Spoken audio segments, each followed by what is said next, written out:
Hey, good morning, students. This is Mr. Jackson. We're back at it again this week for another exciting week in history. We are still journeying through our journey through the Civil War. So I'm excited to be with you and be online with you to do another mini lesson. Now, before I get started, I want to share some quick tips, housekeeping tips. Also, I want to share with you, some of you are not completing the assignments, and I'm not for sure why.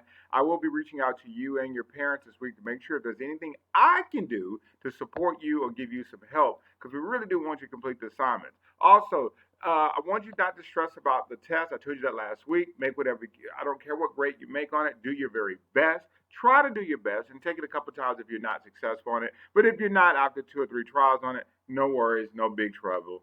Just move on. We'll worry about it on the other end. But those are my two housekeeping things this week. Before we get into it, now I want to share with you what we're going to be learning this week. This week, if I want you everyone to look at the hyperdoc. If you give me, I'll give you a second, or you can pause the video and go grab your hyperdoc. Now, the hyperdoc, I just put that up inside of Google Classroom, and it's in the same area probably where you saw this video. And that hyperdoc, let me pull it up. Hyperdoc, where is it at? Looks like this. Oh, you know what? Class, hold on a second. Oh, let me come down. Let me come to the corner. Okay, the hyperdoc looks like this. Okay, now in your hyperdoc, it tells you every day what you need to do. On Monday, just spend 30 minutes reading. That's it. That's all you have to do. And watch my video, of course. Uh, and then, well, it tells you right here, watch teacher's instruction video, and then just do the reading guide of 30 minutes. That's all you have to do. There's nothing else you have to do. And then you go down here to Tuesday and you join me in class. Come on. I want to see your beautiful smiling faces on Tuesday and Wednesday inside of class. And then we'll be doing some guided notes and things in there. And then on Thursday, cool videos to watch. Look at this. You got some great videos to watch. Nothing else, just some things that we watch. Life as a Slave. You ought to catch it out, man. It's really interesting videos that I chose for you. And then you have some optional activities. These are optional. That means you don't have to do them. And then, if you can, do the Google Forms. All these things down here are all optional. They're not mandatory. You just do what you can, and then, but on the sheet. But just follow this on each day. And like I said, most of it's optional. You don't have to do it. But if you want to, okay? Now, that's just so you know what your work week is going to look like. Use this as your guide each day. Go through it, and it's a lot of. And if you want to play these different games and what have you, that's it. All right. Now let's go to what you're going to be studying. Now this week we're getting into the Civil War. Now last week you remember I told you that things are changing, and we were changing because of something called the Reform Movement. So this week you're going to actually look at some of the reformists who are changing, and they're called abolitionists. And the abolitionists are people who don't like slavery. They really don't. They think it's disgusting. They think it's evil. They think it's way uncool. And so they come up with these different, these abolitionists are people who say that, this is just not cool to be having slavery, and particularly for the United States. The United States to be having, at this point, slavery because, and remember, the Revolutionary War, we fought against Great Britain to become an independent country because we believe everybody should have freedom and rights. Well, when you look at slavery and the treatment of women, and all women, not just black women, white women as well, women of all backgrounds, those two institutions, slavery and women, were very were very mistreated. And so the abolitionists come along and say, no, we're not going to do that. So let's take a look at some of the abolitionists that we have here. First one is Harriet Beecher Stowe. I have a great video on there. Actually, I have some more videos for you. If you like them, I'll post them up in Google Classroom, or you just give me an email. I'll send them to you. They're pretty cool. She lived a very interesting life. I got two pictures here, one when she was young and one here when she was much older. But she really fought on the behalf, she was one of the first white abolitionists to actually fight for the ending of slavery. And what's interesting is she came from a very upper middle class family who actually owned slaves, but she did not like the fact that there was slavery. She let her and her sister, they led a very interesting life. Great woman to read about. The next person, oh snap, let me go back, would be Frederick Douglass. Now, many of y'all know Frederick Douglass. Matter of fact, we got an elementary right here in Leesburg that's named after him. Once again, older picture, a picture of him when he was much younger. And Frederick Douglass also believed he was a free slave at one time, and he really worked for the abolishment of slavery. He probably was at that time one of the most influential African Americans in the United States, and he did not like slavery at all. Matter of fact, he's right up the street from us, from the Maryland area, and so he he he he he lived his life trying to end segregation and bring equality, not just in slavery, but bring equality as well to African Americans, because he plays a real big part in the Reconstruction era after slavery is over with, of trying to give African Americans full equality in the United States.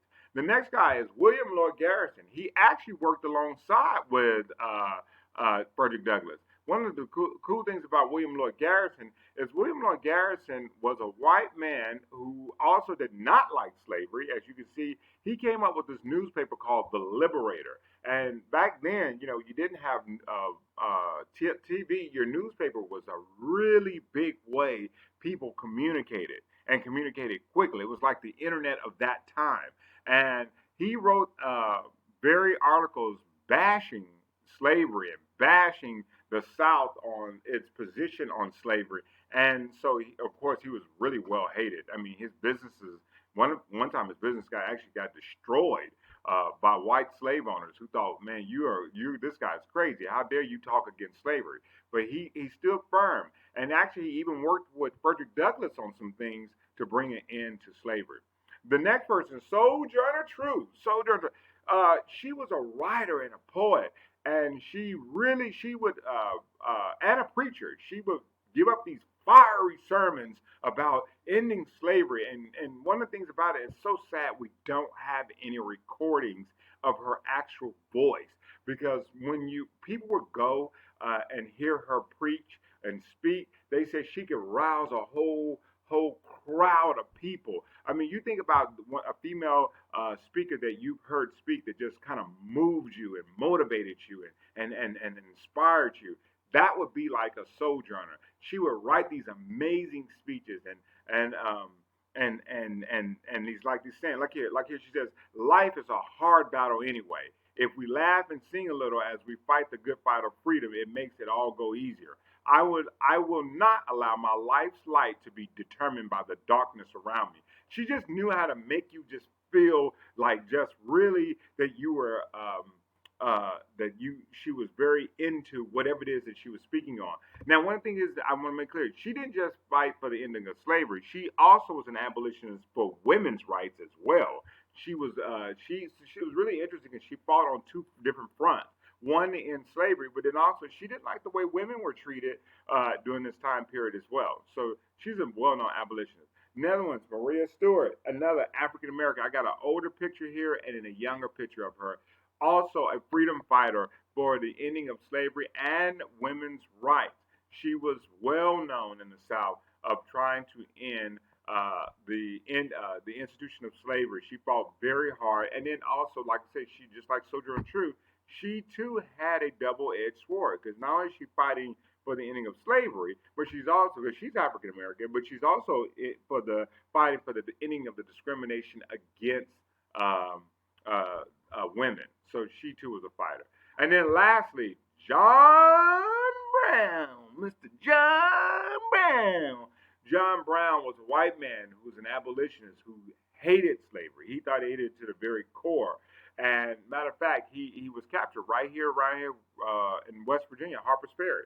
I think that's where he was hung. Yeah, because he went on a raid and he killed a bunch of Southern white slave owners, a bunch of them. He and a bandwagon of slave owners.